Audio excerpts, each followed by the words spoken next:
Good afternoon, folks. Welcome to the Irish Landscape Institute's continued CPD webinar series through 2026 and beyond. I'm thrilled on behalf of the Institute to welcome Professor Mary Bourke visiting via Zoom link this afternoon. Professor Bourke is an earth and planetary geomorphologist with expertise in extreme environments. She has published over 90 manuscripts on landscapes in Antarctica, Australia, Namibia, Ireland, and Mars. She currently works on the impact of climate change on the rivers and coastal systems of Ireland.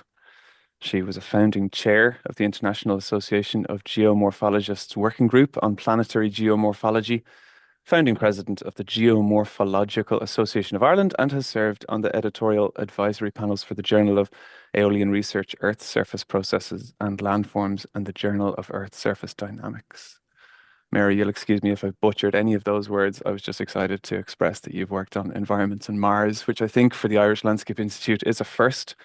So without further ado, I would like to hand you the virtual microphone. We're going to go through probably about a 30 to 40-minute presentation. And as mentioned from the outset, pre-recording, there is an opportunity for folks to plug a few queries, comments, or questions into the chat link here, which grants us about 10 or 15 minutes towards the end to engage directly. Oh, someone else just expressed that the meeting's being recorded there.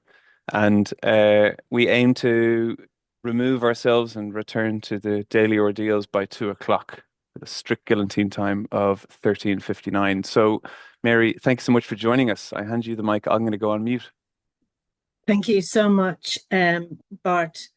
So I suppose we should define geomorphology. It's a bit of a mouthful, but basically it's the science of scenery. It's why is that mountain peaky and that valley deep, and why are there sand dunes here, and why is Cortan eroding and other parts not. So don't get baffled by, that side of it. It's actually, fairly simple. I come from a geography background, and geomorphology is part of that physical geography. So some of you may remember learning about rivers and coasts, and so that's what I do. So thank you so much for the invitation. It is a huge honor for me to have access to your wonderful minds and infiltrate them with geographical knowledge, and maybe help you have a perspective that we use in geography to use in some of the work that you do. I find that there is this kind of convening of disciplines now happening, and we're all needed, and our expertise is needed to, I suppose, try and attempt to solve some of these wicked problems that we're facing that have to do with climate change. So what I want to do here is maybe teach you about the language that we use in geography, but also teach you about how we see the landscapes, which may be very similar to how you see them, but also might be quite different. So what I'm going to do is I'm going to start off with getting everybody up to the baseline. And I do this in all my lectures. It's like just making sure no one's left behind. So we'll have a fairly basic introduction to what is a river, what is a catchment, and what are the kind of things we might find there. And then we'll move on to talking about, well, why is there a problem? Why are people giving out about rivers at the moment? And what have we done to contribute to that? Because by understanding what we've done to change rivers, might give us some insight into what we might be able to do to maybe problem solve around them. I'll talk a little bit about climate change and what we might need to expect from that. And towards the end, then I'll talk about some nature-based approaches that I'm taking in my research to try and mitigate some of the worst problems around flooding. All right. So without further ado, we are going to start off with the first part, which is the talking about the very basics of rivers. So we all live in a catchment. Where you're sitting right now, you're in a catchment. And there's a few different words to define what a catchment is. And you might have heard things like watersheds or drainage basins. But basically, a catchment is outlined by this dotted line here. And anything that's in this lighter tan color is basically a cartoon of when it rains, where will that drop of rainfall flow? Which direction will it flow? And everything that flows inside this line here is topographically controlled, and that is an individual catchment or drainage basin, and this is one beside it with the drainage divide between it. So when rain falls, it flows on the surface or it goes underground. So that's the first thing to understand is this, there's a difference in scale about how we look at landscapes. And this is the larger scale, the catchment scale, and they can vary in sizes. What's interesting to note, I think, for the way we look at it is that these catchments can be subdivided into little catchments or subcatchments, as we call it. And so here is a schematic of how that might work. And this is important in terms of how we manage the landscape, because scale is important in terms of what we can do and what effect that might have on how rivers work. So we have this embedded kind of hierarchy of very small subcatchments that all join together, flow in. The drainage from them flows into these trunk streams down to a central major river. And it's down here where we tend to have the built landscapes. Up here tends to be generally rural landscapes. There are small villages and infrastructure, of course, in this part of the catchment. But down here is where a lot of the cities are, a lot of the people live, and a lot of our data exists. So for Ireland in particular, most of the upland rivers, we don't really have any data for it. And that's an issue when it comes to designing those landscapes and managing those landscapes. So this is a slide I put up for my first year students, just to remind everybody about something that's known as the hydrological cycle, and to give you kind of a 3D view on that, which many of you may not have been exposed to before. And so the very simple idea of a hydrological cycle is rain falls on the ground and it runs across that surface using various different routes. Sometimes the rain is interrupted by the trees, it absorbs it. The trees conduct that flow through stem flow down into the root systems and into the soil. Sometimes, particularly in our peatlands, we've got lots of pipe structures, believe it or not. These, if you dig through them, they look like a PVC pipe, but they're made out of peat walls. And this is just a form of erosion that's happened in our peatlands. And the point of that is that where you have these pipes, the water will be less obstructed and move much quicker through it. But they're all moving kind of down a slope that on the surface is topographically controlled and in the subsurface may be geologically controlled, because some of the rocks are more porous, have more fractures in them. So rocks can absorb water for hundreds of thousands of years, actually. And ultimately, we're looking at water going towards the lowest topographic point in any landscape, which is its adjacent river channel or lake, some kind of base level. And so what I want you to take away from this is that we have this spatial variability in how water moves through a landscape on the surface and the subsurface. And then we also have a temporal variation. And that means that sometimes you'll get areas that are saturated, and that will affect, even if in dry times it behaves in one way, when it's saturated, it'll behave a different way. And that does affect how we might think about designing and managing that landscape. So when we come down from the tops of the mountains down into the main valleys, and this is kind of coming down at another scale, and this is probably getting more close to kind of the design scale that you might be used to. So this is looking at urban areas in particular. A lot of the rivers in Ireland would have what we call alluvial sediments, and alluvial is just the word for put down there by flowing river water. And that topography is often now flat, either in rural areas because it has been ploughed flat by farms, or in urban areas because it's been paved flat by infrastructure. But in its natural sense, it actually does have a shape to it. It can be high or dips in the topography. The river can have a different position within the landscape, bounded by steeper areas. So, and then underneath, again, in a 3D perspective, those sediments have different permeability. So the water will drain faster or slower, depending on what the subsurface is composed of. And so often in these designed landscapes, this will be missing, but this is present. And that affects how you might think about designing how something might drain in an urban area. So if we look at it in total, we can see what I've just spoken about, which is this kind of broad floodplain, an active channel.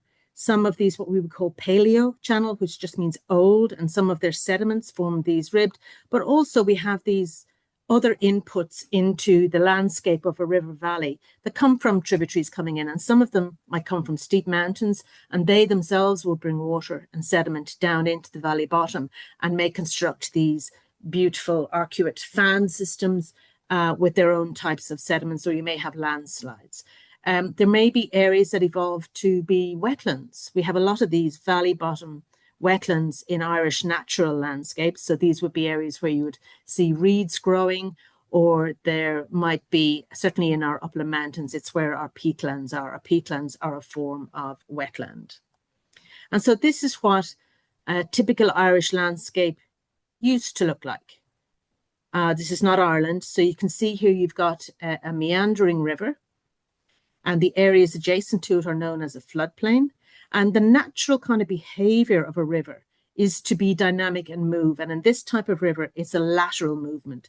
So this meander bend here will continue to erode here, and the whole river will shift until it hits an obstruction and either stay there, or some dynamic will cause it to come back across to the other side of the valley. And that's why you've got all of these abandoned or old paleo channels leading to these topographic marks on a floodplain. And many of our cities and towns are built on these landscapes. And this is an invisible landscape at the moment in many locations. So that's basically a very brief introduction to rivers. I have peppered some more kind of basic learnings through the next part, but really now I want to talk about why rivers are considered a problem in landscapes and design and urban areas. And why they're a problem is, in fact, because we are the problem in terms of what we have done to the natural landscape. So we have here a schematic of kind of before and after. And really this is reflecting the agricultural revolution, where before we had low stocking rates, we were able to harvest crops and pretty much look after wildlife. But since the agricultural revolution combined with the industrial revolution, it's taken on a different approach, and really the landscape has been one of the injured parties in our use of land now. So we're using heavy machinery, which is compacting soil. We are putting more stock than is possible on landscapes, so we're having to derogate and put more nutrients into the soil because the soil has become very poor in its quality. We've straightened rivers, we have drained our lands, and all of this has led to more flooding, more pollution. Our water quality is some of the worst in Western Europe, more phases of drought. So when we think about rivers, we need to think about both extremes of the spectrum, too much and too little. So both flooding and drought are issues that need to be managed in our landscape. We have less biodiversity, there's significant carbon loss. So what I want to do is kind of show you how those changes in that cartoon affect the water that is coming up and inside kind of the kitchens of people in Enniscorthy and other places. So in effect, as humans, we have increased drainage density. And this is where, when ye perhaps have the opportunity to design landscapes, you might think about this particular factor. So here's an idealized catchment, an oval catchment, and here is an idealized simple river. And this is what we call a hydrograph. And this is the volume of water on this axis and time on this axis. And this is for a specific flood. And what you notice about this hydrograph is it's pretty low and it's quite broad. And what that's telling you is that the rivers do flood. That's a natural phenomenon. But the rate at which the rain leaves the sky, falls on the ground, and reaches the river, it takes a while because of the natural landscape. Now, here we have a situation that could be typical of agricultural land or urban areas, where we have installed through the arterial drainage network a whole kind of network of what I consider to be an invisible river, because we have all these drains right from the 50s through to now, and we don't know where they are because generational farmers didn't map them when they were putting them in, but each generation of farmer has actually put in their own system of drains as that drain technology progressed. And so we've gone from a system that had, you know, a flow of water across open landscape to one where that water is sometimes funneled in the subsurface in rural areas through the drainage system, and in urban areas through the underground storm sewer system. And the impact of just that alone is that the hydrograph changes completely. So again, we have discharge here, time here, same amount of rainfall being modeled. And you can see a complete difference in the way that's expressed when it reaches the river. We're seeing a much smaller period of flooding and a much higher peak in that flood.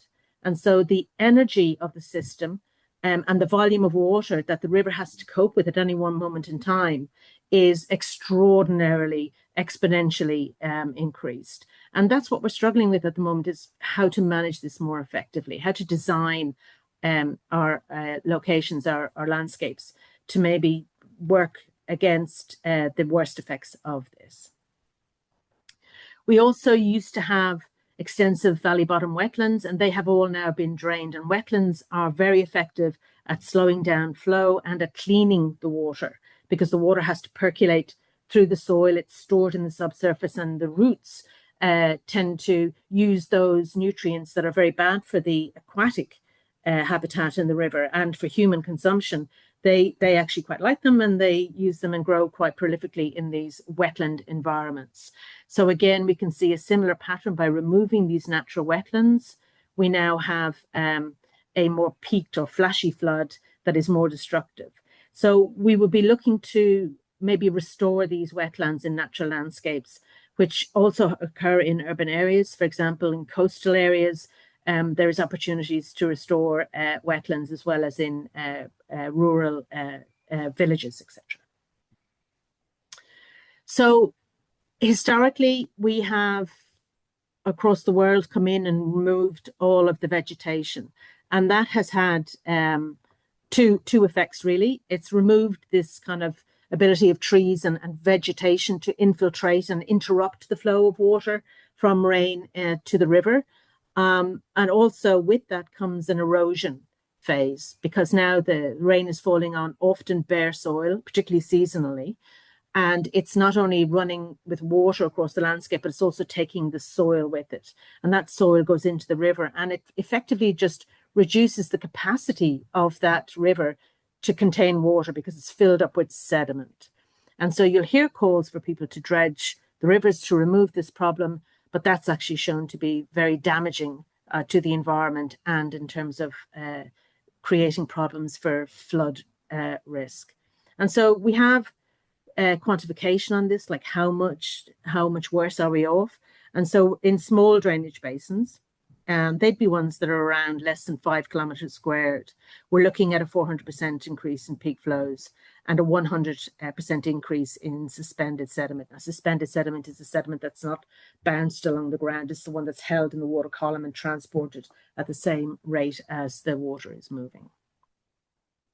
And so urbanization has really had a massive effect on this, because we know our cities are increasing. We can see in our own country our cities are increasing. There's a massive migration, and has been for a very long time, from rural areas to urban areas for lots of very good reasons. And we're looking at the phenomenon of megacities across our globe being part of our future. And megacities are defined as cities with more than 10 million in population. And so here again are some schematics of what is happening. And I suppose it summarizes the effect that we as humans are having on our landscape. So if you look here at an idealized landscape, you can see that the water that falls is portioned differently across the landscape. Some of it goes off 40% through the trees to evapotranspiration. Only 10% runs off to the local rivers. Then we have shallow and deep infiltration, which makes up 50%, and that's in a natural environment. So just watch these figures here change as we change the environment. So we've got now maybe something that looks like this: small villages in a rural landscape, where now we've doubled the runoff because we've paved these areas and we've put in these roofs and stuff that are basically allowing the water to flow more quickly. We've got car parks and supermarkets and in churchyards and schools, and you can see how with the removal of vegetation, we're losing, the budget is changing quite significantly.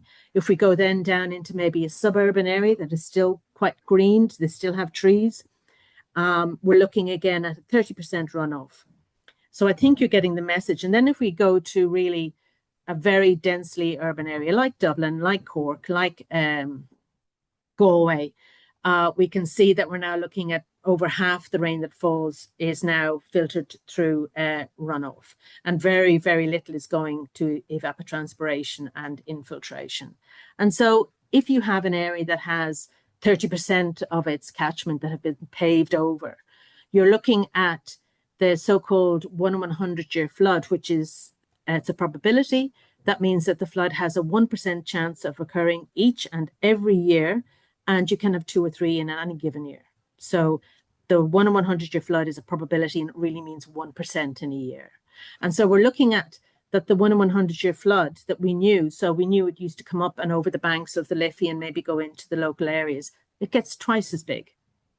And we look at smaller floods, the more frequent ones, they get 10 times as big. So there really is a marked change in how our rivers flow related to what we have done to the landscape. And in terms of that, what we really need to do is be thinking about our designs. Now, a lot of engineers, so certainly in many of our main cities, the subsurface drainage system, these large drains, they're Victorian in age, and they're based on a population that had very different kind of lifestyles and numbers. And so we are finding rapidly that the Victorian aged subsurface drainage system simply can't deal with the volume of water that's coming at it so quickly. And so we're going through and replacing them. But by doing this, we are just, I suppose there's a couple of ways of looking at it, but we're getting rid of the floods effectively from doing damage to the urban areas. But we're creating worse problems for the people who are living downstream from these flood works. And with that is coming all of the pollution that comes from our roads, like the bits of rubber from the tires and the petroleum products. Everything has just been washed down into our rivers and into the sea. And I don't think that we can afford to do this anymore. So now I'm going to turn to talk more about climate. So we've talked about us. What's our impact on the landscape? And I would maintain as kind of a summary comment here that even without climate change, we would be looking at a flood problem that needs to be managed and designed. But now we need to layer on top of it climate change. So what we're looking at essentially is no longer a modeled outcome. Data that was, we had 50 academics from across Europe come together, including academics from Ireland, from the Icarus Institute in Maynooth University, to look at all of our records. And what they went back to 1960, and they looked at it between 1960 and 2010. And what they found was that it's already in the data that rainfall has changed in all across Europe, as you can see in this diagram, but particularly in Ireland. And what you're seeing with the colors, the blue and the brown, is simply how many days the increase or decrease is for floods, and whether it occurs so-called earlier or later than your established flood season. And so what you can see is that for Ireland, East Coast and West Coast, what we're looking at is it's longer and it's on both ends. So for Ireland, the known effect of climate change is that our flooding season is now a lot longer, okay? And we could be looking up to a total month in extension based on these records, and that is increasing. So it starts to rain earlier and stops raining later. And so I think what we've seen recently with Storm Chandra and those effects in the southeast of Ireland is exactly this, that the land was saturated from the beginning of January, with some places recording well into 20 to 30 days of consistent rainfall. So we're seeing this effect in its extreme form as well as its most gentle form in Ireland. In the summer, what we'll have is, so that'll be winter. Winter rainfall will be more water falling and falling earlier and later in the season. In summer, we're looking at more kind of torrential events where we're having these really high intensity rainfalls where you get a huge volume of rain falling in a very short period of time. And that has an effect of causing a lot of erosion and a lot of floods. So this, I think, is a schematic from Storm Gertrude in 2017 that devastated the northern part of our country. So our floods in general, this is a summary diagram that basically shows the amount of rain falling in a year. And we have our record that shows, well, this is what we should expect. But you can see for areas, now this again is for the Donegal event, but it's the same for the Chandra event, is that really by halfway through the month, we'd filled up, we'd met our mean and exceeded our mean in terms of the amount of rain. So there is only one place that the water can go because it can no longer go into its own soil. It has to run off. And this is why we have in our winter season these extreme floods happening. And so we have two types of way in which soil can manage rainfall. And I think this is the one we're used to in Ireland, where it just gets really saturated and any other rain that falls basically will flow off. That's called saturated excess overland flow. And that's a picture of it there. And it actually happens not only here, but I took this picture in Africa where we had a big thunderstorm and there was pools of rain falling on the land. But that was not due to saturated excess overland flow. That was due to the other process, which is called infiltration excess overland flow. What a mouthful. But basically, you can see here in the visual that deeper in the soil, it's actually dry. The pore spaces have air in them. They do not have water in them. And it's simply the process whereby the rain is falling too fast for it to be able to filter through quickly enough.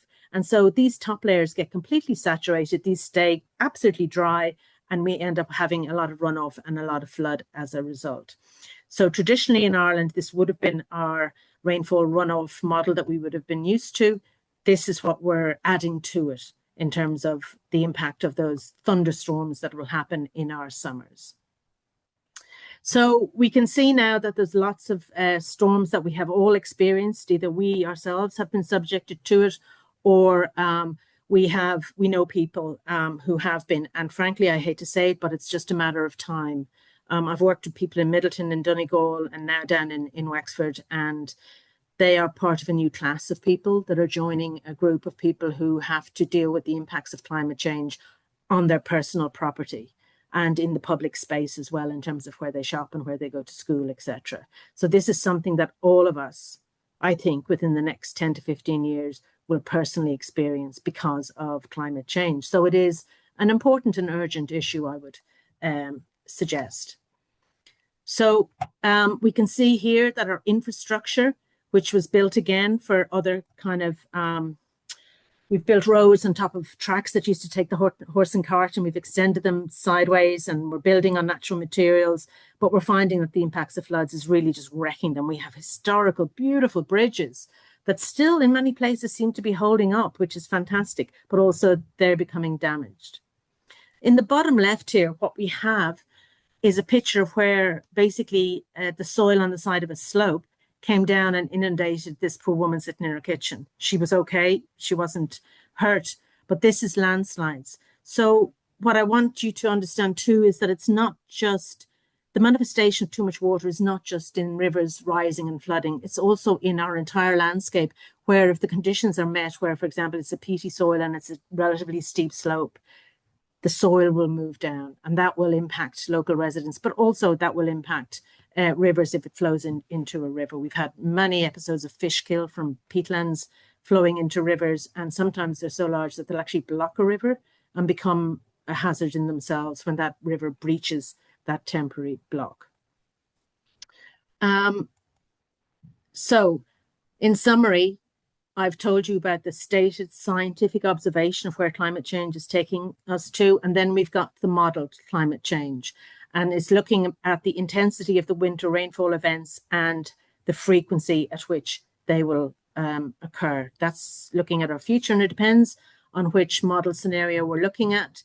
And all of the experts are now saying that we've already passed the 1.5 degree limit, and we are going to pass the 2 degree limit. And this is, we've just got to acknowledge and accept that we are now moving into a zone of human crises that will go through all kind of business and social domains in terms of the impact of this climate change on our own country. One thing I wanted to talk about was the concept of nuisance floods. I do know, having worked with the Office of Public Works, that they have decided to mitigate in urban areas the big floods, the 1 in 100-year floods, the 1% floods, and in coastal areas, the 200-year floods. But there is this concept that's come from the United States, from coastal areas, that talk about nuisance floods. And maybe all of us here have experienced nuisance floods. I did last week, where I tried to drive out of my home and I had to turn around and go back because the pool in the lane was just too deep. And I knew it was because I might have gone through it the day before. But this goes into the classification of nuisance, because it's a nuisance. It's like, oh, well, what is the impact? It didn't risk life and limb, but it did make me drive the longer way around. I may have been late for childcare, so they might have charged me €10 a minute, which is what some Dublin places do. I use more fuel. There's an economic cost. There's some people who live in areas where the water will stand for more than a day, so the kids can't go to school, so the parents can't walk, and there is an economic cost to this. So this is why I think, if there's another message I'd love you to receive, is that we should also be designing for these lower magnitude floods, these ones that affect the suburban areas and the built up areas more frequently.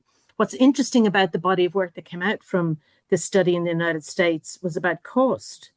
So we all know that with the big floods, there's huge costs, because stuff is destroyed. Cars are destroyed, businesses are destroyed. But when they did their research, they added up the cumulative cost of all of these smaller events. And the smaller events occur more frequently. And when he added up the cost of all of these events to the cost of the one that occurs once every 20 years or so, the cost was higher for the lower magnitude events in terms of the cost to the economy. So that's just something worth holding as in your mind about, like, well, why should we bother with the smaller floods? Because it's the big ones we need to be prepared for. I'd say there's a real case to be made for both. So this, I know we've talked about Enniscorthy, or we've seen Enniscorthy quite recently being absolutely devastated. But I live down in North Wexford, so I remember I was going down to my sister's on New Year's Eve, and basically Enniscorthy was recovering from another flood. And this could be classified as a nuisance flood, because it basically came into the shop.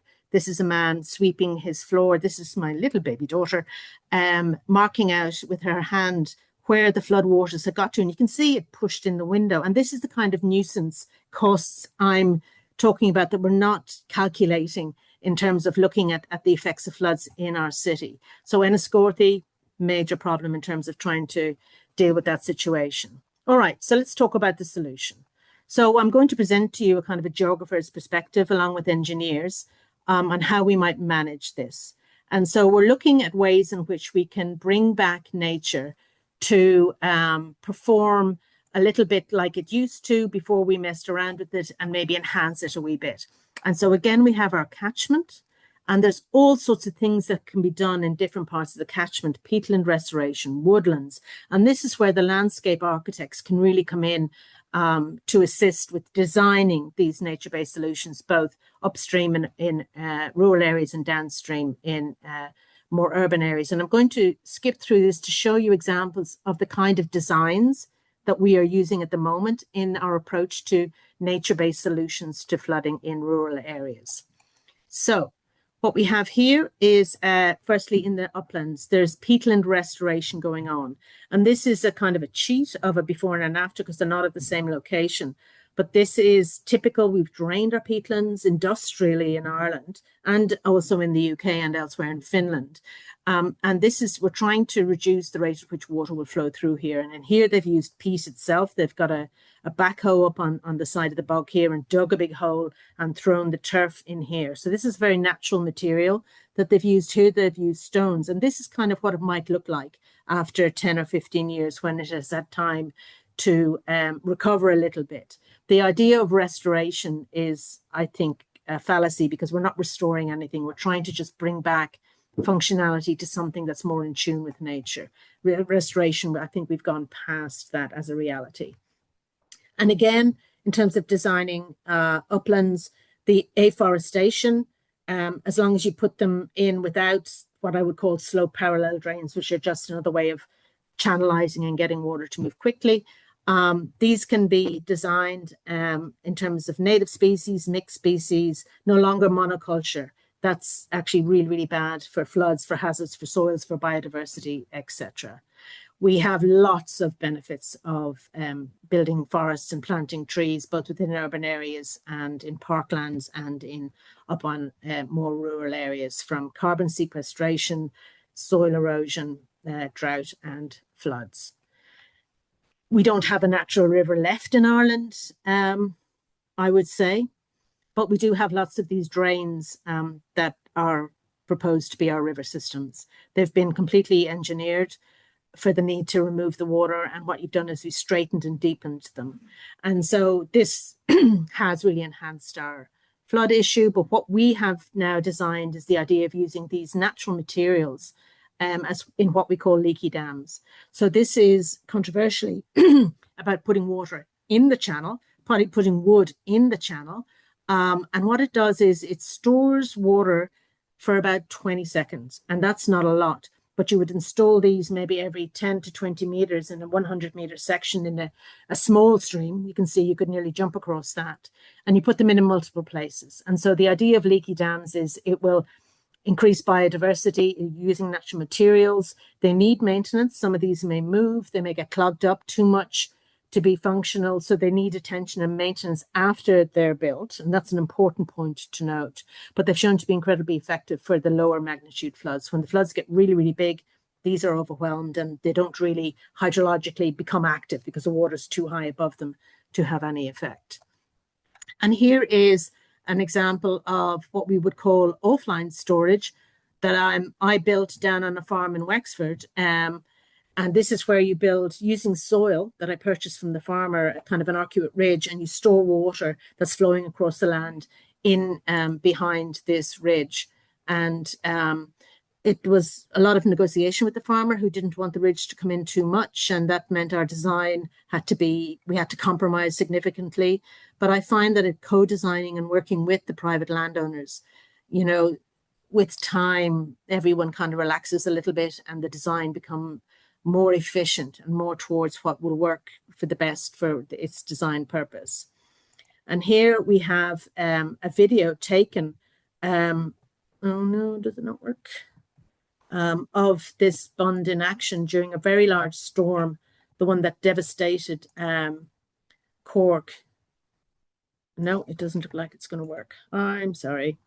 Okay. Oh, there we go. One moment, please.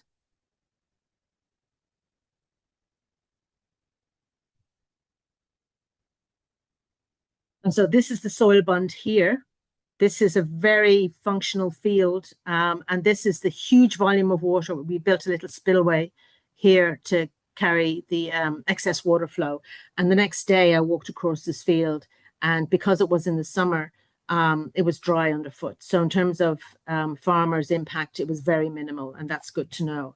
So a tiny bit about the urban areas and what's happening in Ireland is there are schemes that have been designed and built for retrofitting suburban areas using nature-based solutions. So these are rainscapes, rain gardens, and here is some images that I got from John Stack, who works in the Dublin City Council. He's the head engineer there, where he has now implemented these. And what we need is monitoring of these to see how effective they are, but they will filter the runoff that comes from these paved areas into this area that will be highly polluted, but the soil and the plants in there will help filter that and use up those very poor polluted waters.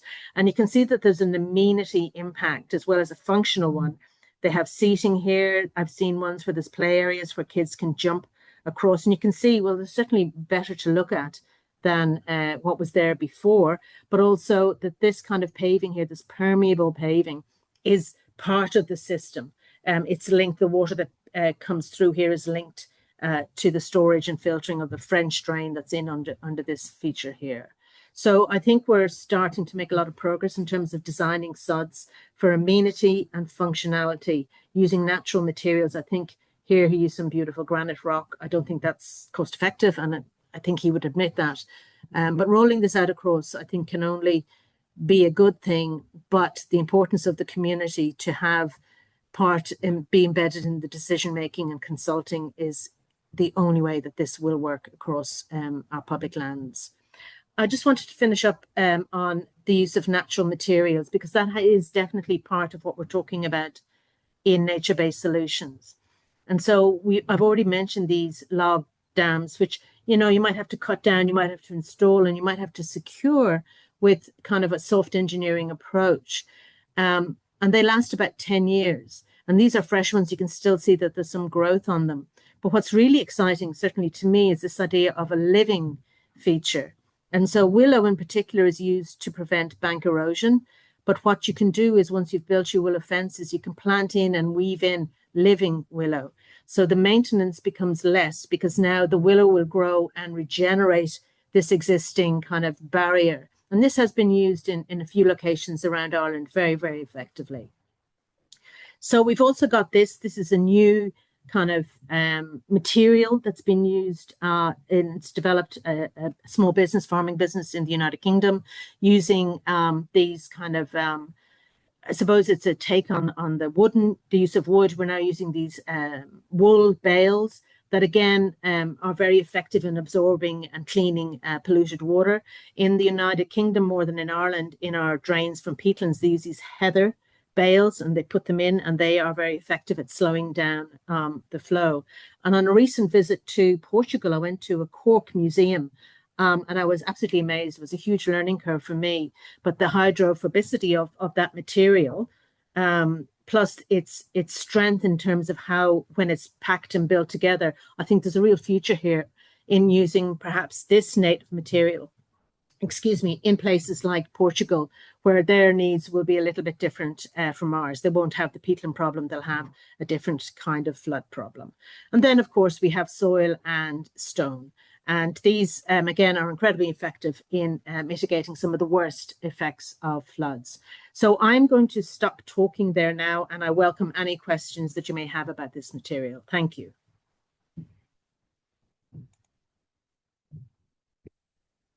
Amazing. Thank you very much, Mary. Really appreciate that.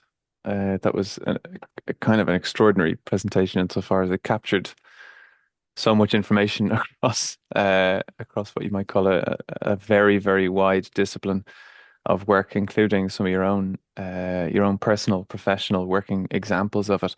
I suppose the majority of folks on the call here are from a background in landscape architecture, and you certainly outlined some of the areas that the landscape architect may be best equipped to contribute towards this type of work. Are there any particular examples across both that sort of upstream rural and downstream urban, which immediately point to either a best case scenario or perhaps a point of caution that could demonstrate how best to, or an opportunity to have done something slightly better? In Ireland, no, because we've yet to start this process of looking at the rural side of the problem quite well. In urban areas, I think lots of the county councils either now have installed or will install SUDs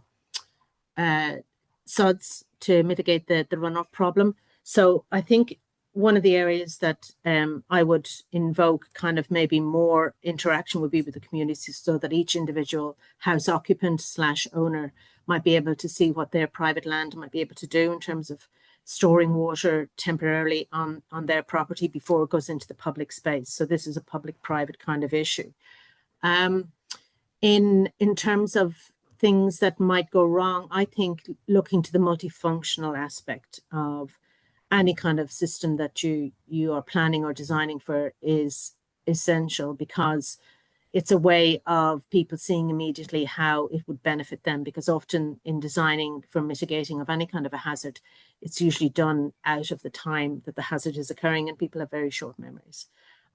So the idea that you can quickly demonstrate to them, this will benefit you because your kids can play safely here, or you can sit here under the shade of a tree, etc., is really important. And also to emphasize that the multifunctional aspect of it in terms of not only the use of the space, but the hazard it can mitigate. So a lot of the stuff that you're putting in for floods, I think it's obvious it'll help with water quality. But one of the emerging massive hazards in urban areas is heat. We are looking at high death rates. Now, floods, the death rate is the highest of all hazards, but we're looking at this as creeping up the scale in terms of the one that's going to kill more people in future times in built up urban areas. So looking at measures and designs that can meet multiple purposes, including not only functionality, but also in terms of hazards, I think is where we need to be going. Certainly. Yeah. And it's probably one of those key tasks that the landscape architect is generally quite well equipped to address, is looking at the requirements of various other disciplines, whether it be the civil engineer, the architect, the ecologist, the geographer like yourself. And certainly your presentation touches quite importantly on the aspect of co-designing alongside stakeholders such as landowners in that respect. It's perhaps something that landscape architects are best equipped to address when it comes to sort of the wider disciplines or design team members, insofar as we're conversationally well equipped to actually engage rather than just throw down the solution, to Great. actually, well, Yeah. look at that's certainly the experience from having observed so many of the valuable projects that Irish landscape architects have worked on over the last decade or two. But I think we're on a learning curve in that respect, and certainly Mhm. your presentation speaks to the challenges, but also the emerging solutions there. There But was a also to yeah, recognize the connectivity, not only within social groups using a public space, but also that anything that you design and do will yeah, affect either upstream or downstream. You're these kind of spatial siloing, as well as yeah, um, intellectual siloing. Is this idea we're fixing the problem here? Job well done. See you next time. Is actually naive. yeah, That, absolutely. that everything you do will have an effect. Certainly downstream if you look at the flow of water, but also upstream if you're just looking at biodiversity, etc. We have a couple of queries flying in now. You'll be thrilled to hear, Mary, and we only have just under 10 minutes to I address a speak couple of them. fast. Not at all. No, we'll get the right answers out rather than rushing it. But Christine asks if you have any thoughts on domestic gardens and what we might do with respect to the challenges of urban flooding. Yeah. There's 2 million gardens in Ireland. Are there any small actions that each garden Yeah. or garden owner can take? Yeah, so I think this is a great question, and it's a real one of those low-hanging fruits. So if we can appeal to people to stop buying plastic gardens or paving over their gardens, that would be really, really great. I think in designing gardens, a lot of people do that they just don't have time to maintain the old-fashioned gardens. But there is such an opportunity to store water in the gardens, either if you can afford it, putting in permeable paving, if you're going to have to get rid of the grass, etc. Or you can have these water butts that you put under the drain pipes coming down from your roof, and you're storing your water there, rainwater, which you can reuse on your garden, or you can let flow into across the pavement when the rain isn't flowing. So there's a lot of green roofs would be probably an extreme example that I don't think private homeowners are open to so much yet, but industries are. That's a very effective green walls and green roofs. Yeah. Yeah, and that sort of localized attenuation Mhm, can really contribute towards the long-term maintenance as well, as we've seen. mhm. Um, One attendee, Hannah, she's actually a permaculture designer. Uh, Thanks you, first of all, for the presentation. Certainly, she's not alone in that respect. She says that most people she works with are keen on these types of solutions that you've discussed, yet at the same time, many neighbors, landowners, or even farmers across rural areas are doing almost the exact opposite. So there's this sort of dichotomy of different ideas emerging. Do you have any case studies or schemes that might address this, perhaps even Mm. from a positive side, aim to turn around the conversation in a positive manner towards a solution? So I'm talking to them. That's the first thing. Yeah. And I'm not coming in telling them that they're bad people. You keep your politics private. But I will say, and I think it's on tonight, ear to the ground. I'll be honest with the president of the IFA and a farmer. We went down to a muddy field, and we kind of walked across and had a potential conversation.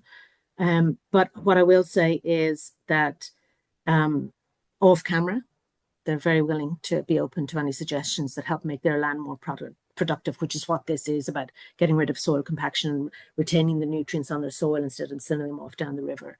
I find the old farm payment is really effective. You know, that I've had farmers say to me, if there's a payment, I'll do it. As long as the paperwork isn't so annoying. I mean, you will have very vocal farmers who are just like think that rivers are drains for their productivity, and let them at it. I think the most effective way to persuade farmers is to have farmers talk to farmers, and have the organic farmers and the permaculture people, and even the farmers that I worked with when I installed those measures in Wexford. He was a little bit reticent now in the beginning, to be honest with you. Now he was like, I know, I don't know. And he complained about thistles growing along this bund, and he was afraid that they were coming in on his land, and that's a legitimate claim, so we had to deal with that. But it was really good because at the end of it, he said, I hardly even see it, Mary. I don't even notice it. It has had no impact on his productivity of his farm. Now he's pasture and grazing, not tillage. So I think the more farmers we get to take the risk, as it were, to be the champions of this, and then put them on stage to talk to other farmers. That's the only way we can communicate, because you know them. They're like neighbours in Dublin. They'll look over at the neighbour's garden and go, geez, look at your man there now. Isn't he done very well with that? Do you get a payment for that? You know, I've been there in the conversation. So like they're humans, and they're just like you and me. What would persuade you? Do you know?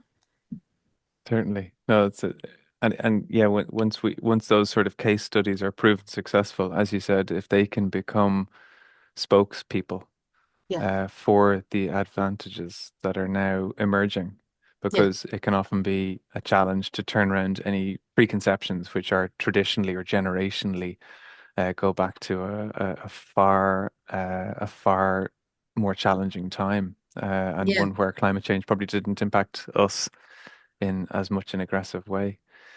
Lucy Kerry in the comments asks whether you think flooding is exacerbated by field and parkland filtration land drains not being maintained. I suppose this does tie into a wider challenge that many landscape architects are faced with today, which is sort of working on behalf of one particular client, say, and the Yeah. local authority, the local government structure might also present a challenge when it comes to the management and maintenance of a space. Do you Yeah. think that the government needs to introduce a new program to get farmers, hobby farmers, or park departments to update their land drains?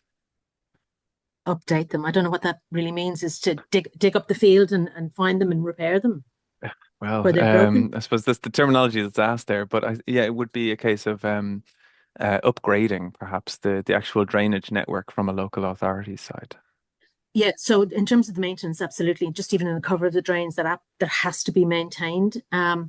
Then in terms of the actual piping systems that's there. So what I did was I dug a big hole and I burst a water pipe by accident. Whoops. But the fix was that I joined all of those water pipes together and built a pond for the farmer. And the farmer Yeah. now had a pond. And we could think of doing that, take the water from the subsurface where it's invisible and it's running very quickly, and bring it back to the surface and create an amenity feature. But I do think maintenance in general is a very, very big issue. I wouldn't be advocating putting in more drains unless there was a design aspect to it that would help mitigate the problems of water quality and quantity. Brilliant. Yeah, and that sort of theme of daylighting historically culverted spaces offers not only advantages when it comes to drainage as well as maintenance, but also the sort of ecological or biodiverse benefits that come with it as well when you expose the surface water. I'm conscious that we're touching on 2 o'clock, so there's a couple there are actually hundreds, thousands of comments flooding through, Mary. You'll be thrilled to hear. So you can address them one by one in your own swell time there. But the one comment, very simple, was issued from Tom Bradford here. Granted one thumbs up as well. But he asks, what's the simplest way of improving soil water storage capacity? Uh, Puncturing it. So you can, well, there's two ways. One is mechanically, where you have these big wheels with these kind of medieval torture looking spikes on them, and that will aerate the soil down to a certain depth. If you have a larger space of land, we're looking at diversity of crops in terms of the crop root depth penetration. So different species of plants will, have different root lengths, and that is really effective in increasing permeability. Wow. Yeah. Um, that's really useful. And it is such a kind of a mechanical intervention, but it makes so much sense. Julia asks, how can the development of riverside greenways in Ireland be balanced with the retention and or restoration of adjacent riparian vegetation so that access and amenity are improved without compromising the riverbank stability, geomorphological processes, or climate resilience? So is there a way to sort of strike that balance Yeah. along riverside Remember that greenways? these, if they're the uses to mitigate floods, they're only activated when there is a flood, which may be 1 to 3 days a year. Other than that, they are still your greenway. So you can still have um, permeable paving. You can still have the natural habitat of bushes and trees, whatever is appropriate for the location, adjacent to that.